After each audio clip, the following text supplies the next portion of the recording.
VWAP stands for Volume Weighted Average Price, and it is a technical indicator that shows the average price of an asset weighted by its trading volume. It can help you identify trends, support and resistance levels, and trading opportunities.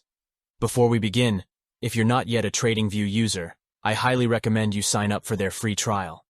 You can use the link in the description below to get started. If you want to learn more about how to use VWAP on TradingView, make sure to watch this video till the end, and don't forget to hit the like button and subscribe to my channel for more videos like this. Let's get started. The first step is to add the VWAP indicator on your TradingView chart. To do that, you need to click on the Indicators tab at the top of the screen. Then, in the search bar, type VWAP and select the Volume Weighted Average Price indicator from the results. You can also customize the VWAP indicator according to your preferences. To do that, you need to click on the settings icon next to the VWAP indicator label. Here, you can change the color, style, and other options of the VWAP line.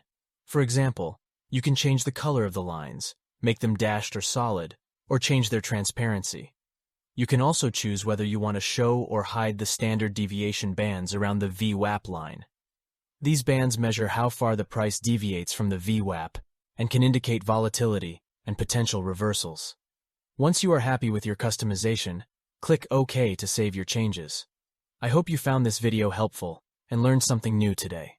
If you did, please give this video a thumbs up and leave a comment below. Let me know what other indicators or topics you want me to cover in future videos.